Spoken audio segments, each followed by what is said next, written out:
Welcome to my channel. Chhatrashaya Republic School presents.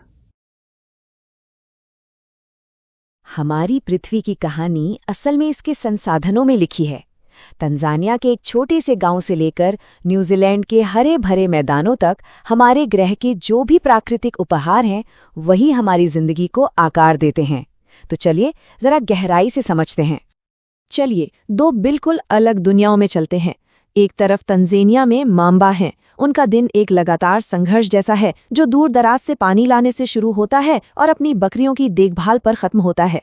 उनका परिवार चट्टानी जमीन के एक छोटे से टुकड़े पर मुश्किल से गुजारा करने लायक अनाज उगा पाता है। और फिर दुनिया के दूसरी तरफ है न्यूजीलैंड में पीटर। उनका परिवार मॉडर्न टेक्नोलॉजी से एक ऊन का कारखाना चलाता है और ऑर्गेनिक खेती करता है। तो आखिर क्या चीज इन दो जिंदगियों को इतना अलग बनाती है? इसका जवाब सिर्फ किस्मत का खेल नहीं है, बल्कि जमीन के अंदर और उसकी सतह पर छुपा है। मतलब प्राकृतिक संसाधनों की उपलब्धता और उनके इस्तेमाल में। जमीन, मिट्टी, पानी और वन्य जीवन ये सिर्फ तत्व नहीं है, ये उन लोगों की किस्मत तय करते हैं जो इन्हें अपना घर कहते हैं। तो चलिए शुरू करते हैं उस चीज से जिस पर हम सब टिके हैं, जमीन।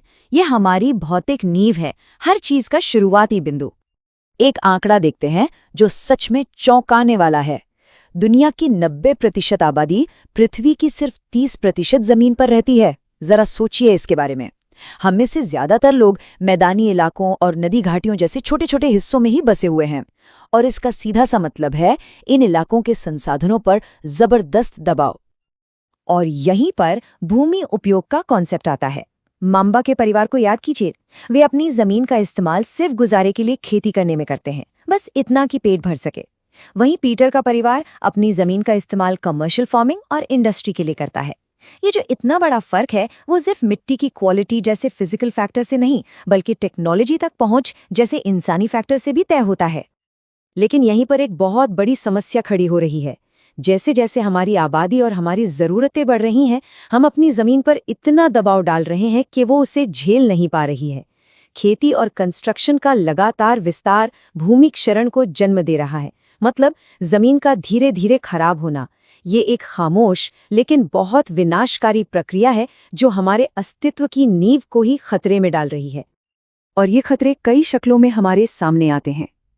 ज़मीन का धीरे धीरे बंजर हो जाना, भूस्खलन का अचानक और खतरनाक रूप, हवा और पानी से उपजाऊ मिट्टी का लगातार बह जाना और कभी हरी भरी जमीन का रेगिस्तान में बदल जाना। इनमें से हर एक खतरा हमारे ग्रह के स्वास्थ्य के लिए एक गंभीर चेतावनी है।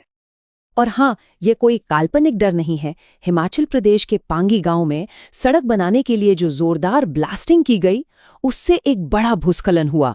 उसने 200 मीटर लंबी सड़क को पूरी तरह से निगल लिया और आसपास के गांवों के लिए एक सीधा खतरा पैदा कर दिया। ये दिखाता है कि ये खतरे कितने असली हैं।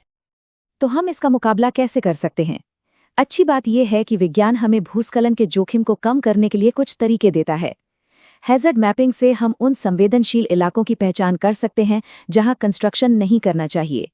रिटेंशन वॉल, या कहें कि ऐसी दीवारें जो ढलानों को थाम लेती हैं, वो जमीन को खिसकने से रोक सकती हैं। और सबसे आसान लेकिन सबसे कारगर तरीका है ज्यादा से ज्यादा पेड़ पौधे लगाना, जिनकी जड़ें मिट्टी को एक जाल की तरह कसकर पकड़ लेती हैं। अब जमीन की बात से आगे बढ़कर उसकी सबसे कीमती चीज पर आते हैं, उसकी पतली ऊपरी परत, जिसे हम मिट्टी कहते हैं।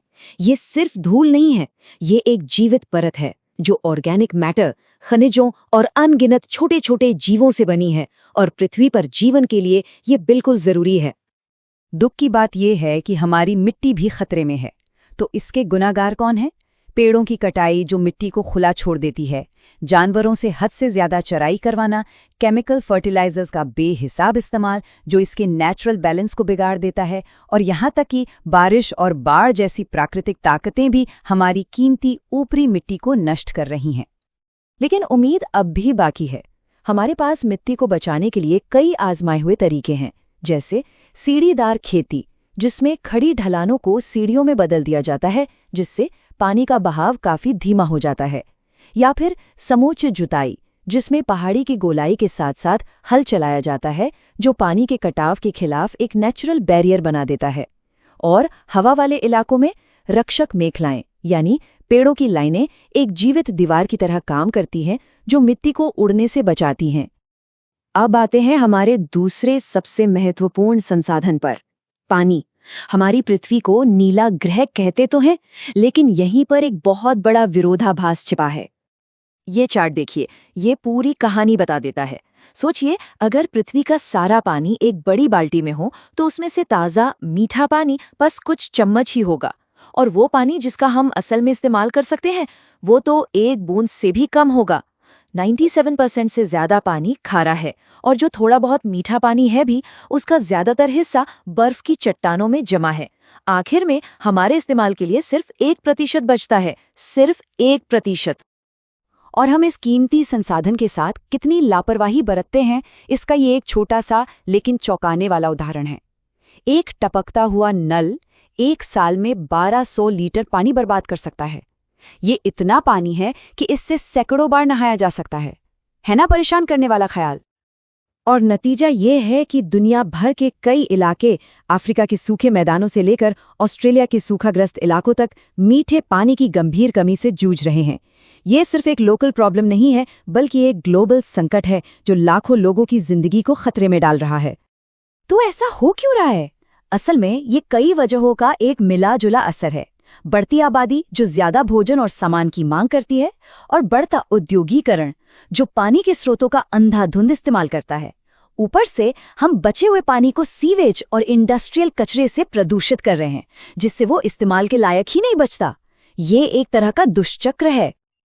इस ट्रेंड को उलटने के लिए हमें ठोस कदम उठाने होंगे।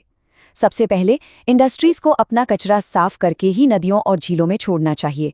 दूसरा, बारिश के पानी को जमा करना यानी रेन वाटर हार्वेस्टिंग एक बहुत ही आसान लेकिन जबरदस्त तरीका है, और खेती में स्प्रिंकलर और ड्रिप इरिगेशन जैसी मॉडर्न तकनीकें पानी की खपत को बहुत कम कर सकती हैं, जिससे हर बूंद का सही इस्तेमाल हो।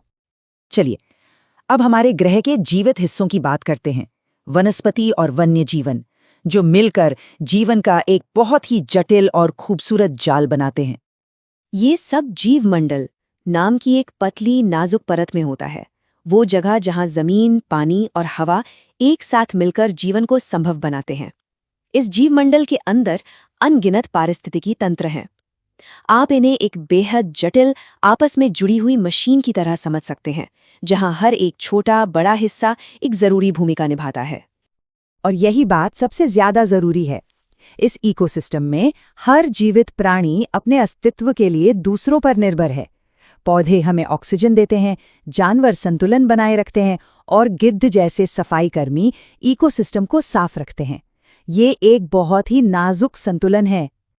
लेकिन इस नाजुक संतुलन को इंसानी गतिविधियों और प्राकृतिक आपदाओं से बुरी तरह से तोड़ा जा रहा है। जंगलों की कटाई, अवैध शिकार और विनाशकारी जंगल की आग, ये सब अनगिनत प्रजातियों के प्राकृतिक घरों को तबाह कर रहे हैं। उनमें से कई तो विलुप्त होने की कगार पर पहुंच गए हैं, और हमेशा के लिए गायब हो जाने का खतरा उन पर मंडरा रहा है। अच्छी बात यह है कि हमारी इस कुदरती दुनिया को बचाने के लिए एक वैश्विक आंदोलन भी चल रहा है। जानवरों को सुरक्षित पनाह देने के लिए नेशनल पार्क्स और वाइल्ड लाइफ सैंक्चुरीज बनाए जा रहे हैं। साइटीज जैसे इंटरनेशनल एग्रीमेंट्स जानवरों और पौधों के अवैध व्यापार से लड़ते हैं, और सोशल फॉरेस्ट्री जैसे कार्यक्रम जागरूकता पैदा करते हैं और स्थानीय समुदायों को इसमें एक एक्टिव भूमिका निभाने के लिए बढ़ावा देते हैं। तो ये सब हमें कहाँ ले जाता है? ये हमें हमारी एक साझी जिम्मेदारी की ओर ले जाता है। जैसा कि स्रोत बिल्कुल सही कहता है, पौधों और जानवरों का संरक्षण प्रत्येक नागरिक का एक नैतिक कर्तव्य है। ये कोई ऐसा काम नहीं है जिसे हम सिर्फ सरकारों या संगठनों पर छोड़ दें। ये एक व्यक्तिगत जिम्मेदारी है जो हम सभी को प्रभावित करती है, क्योंकि हमारे ग्रह का स्वास्थ्य हमारे अपने स्वास्थ्य से सीधे सीधे जुड़ा हुआ है। तो अंत में सवाल ये है, हमारे आसपास की जमीन, पानी और जीवन, ये सब लगातार बदल रहे हैं। भविष्य में वे कौन सी कहानी सुनाएंगे? इसका जवाब उन विकल्पों में छिपा है जो हम आज चुनते हैं। हमारे ग्रह का भविष्य हमारे ही हाथों में है।